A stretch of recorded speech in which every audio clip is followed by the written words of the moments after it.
ಕಳೆದ 1.5 ತಿಂಗಳ ಅವಧಿಯಲ್ಲಿಯೇ ಹುಬ್ಬಳ್ಳಿ ಧಾರವಾಡ ವ್ಯಾಪ್ತಿಯಲ್ಲಿ ಸುಮಾರು 5 ಲವ್ ಜಿಹಾದ್ ಪ್ರಕರಣಗಳು ಬೆಳಕಿಗೆ ಬಂದಿವೆ.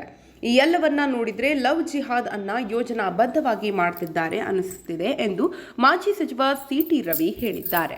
ಹುಬ್ಬಳ್ಳಿಯಲ್ಲಿಂದ ಪತ್ರಿಕಾಗೋಷ್ಠಿ ನಡೆಸಿ ಮಾತನಾಡಿದ ಅವರು, ಯಾಕೆ ಮುಸ್ಲಿಂ ಹುಡುಗರೇ ಹಿಂದೂ ಹುಡುಗಿಯರನ್ನ ಟಾರ್ಗೆಟ್ ಮಾಡ್ತಿದ್ದಾರೆ ಅನ್ನೋದೆಲ್ಲವನ್ನ ನೋಡಿದ್ರೆ ಮತಾಂಧತೆಯನ್ನ ಜಿಹಾದ್ ಅನ್ನ ಲವ್ ಜಿಹಾದ್ ಮೂಲಕ ಮಾಡ್ತಿದ್ದಾರೆ ಅನಿಸ್ತಾ ಇದೆ. ಹೀಗಾಗಿ ಮುಖ್ಯಮಂತ್ರಿಗಳು ಇದನ್ನು ವೈಯಕ್ತಿಕವೆಂದು ಅಂದುಕೊಳ್ಳಬಾರದು. ಈ ಹಿಂದೆ ಕೇರಳದಲ್ಲಿ ಕೋರ್ಟ್ ನಿರ್ದೇಶನದಂತೆ ಒಂದು ತನಿಖೆ ನಡೆಸಿದಾಗ ಭಯಾನಕವಾಗಿರುವ ವಿಚಾರಗಳನ್ನು ಕೋರ್ಟ್ಗೆ ತನಿಖಾ ತಂಡ ವರದಿ ನೀಡಿತ್ತು. ವರದಿ ನೋಡಿ ಕೇರಳ ಕೋರ್ಟ್ ಕೂಡ ಲವ್ ಜಿಹಾದ್ನ ಕರಾಳ ಸತ್ಯ ಅರಿತು ಆತಂಕ ವ್ಯಕ್ತಪಡಿಸಿತ್ತು.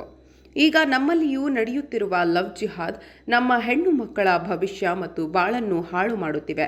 ಹೀಗಾಗಿ ಮುಖ್ಯಮಂತ್ರಿಗಳು ವಿಶೇಷ ತನಿಖಾ ತಂಡ ರಚನೆ ಮಾಡಿ ಇದರ ಆಳಾಗಲ ಗೊತ್ತುಪಡಿಸಬೇಕಿದೆ ಎಂದು ಹೇಳಿದರು.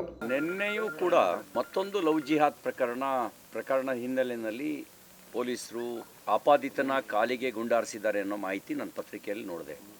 ನನಗಿರೋ ಮಾಹಿತಿ ಪ್ರಕಾರ ಹುಬ್ಬಳ್ಳಿ ಧಾರವಾಡದ ವ್ಯಾಪ್ತಿನಲ್ಲೇನೆ 5 ಪ್ರಕರಣಗಳು ಈ ಕಳೆದ 1.5 ತಿಂಗಳ ವ್ಯಾಪ್ತಿಯಲ್ಲಿ ಪತ್ತೆಯಾಗಿದ್ದಾವೆ. ನಿನ್ನೆ ನಾನು ಉತ್ತರ ಕನ್ನಡ ಜಿಲ್ಲೆನಲ್ಲಿದ್ದೆ. ಸಿದ್ದಾಪುರದಲ್ಲೂ ಅಂಥದೇ ಒಂದು ಪ್ರಕರಣದ ಬಗ್ಗೆ ಅಲ್ಲಿಯ ಕಾರ್ಯಕರ್ತರು ನನಗೆ ಮಾಹಿತಿ ಕೊಟ್ಟರು. ಮಾರ್ಚ್ 26ನೇ ತಾರೀಕು ಹುಟ್ಟೂರು ಪೊಲೀಸ್ ಠಾಣೆಯಲ್ಲಿ ಒಂದು ಕೇಸು ರಿಜಿಸ್ಟರ್ ಆಗಿದೆ.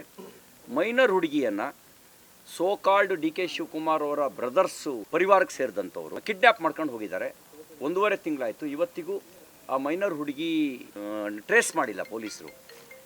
ಈ ಎಲ್ಲ ಇದ್ರ ಹಿಂದ್ಗಡೆ ಇರುವಂಥ ಎಲ್ಲ ಆಪಾದಿತರುಗಳು ಒಂದೇ ಕೋಮಿಗೆ ಸೇರಿದ್ದಾರೆ ಅಂತಕ್ಕಂಥದ್ದು ಕಾಕತಾಳೀಯ ಅಂತ ನನಗೆ ಅನಿಸೋದಿಲ್ಲ. ಇದು ಲವ್ ಜಿಹಾದನ್ನು ಯೋಜನಾಬದ್ಧವಾಗಿ ಮಾಡ್ತಾ ಇದ್ದಾರೆ ಅಂಥೇಳಿ ಇದನ್ನೆಲ್ಲ ನೋಡಿದಾಗ ಅನಿಸುತ್ತೆ. ಈ ಸಂದರ್ಭದಲ್ಲಿ ಶಾಸಕ ಮಹೇಶ್ ತೆಂಗಿನಕಾಯಿ, ಮಹಾನಗರ ಪಾಲಿಕೆ ಮೇಯರ್ ವೀಣಾ ಭಾರದ್ವಾಜ್ ಸೇರಿದಂತೆ ಬಿಜೆಪಿ ಅನೇಕ ಮುಖಂಡರು ಉಪಸ್ಥಿತರಿದ್ದರು. 9 ಲೈವ್ ನ್ಯೂಸ್ ಹುಬ್ಬಳ್ಳಿ.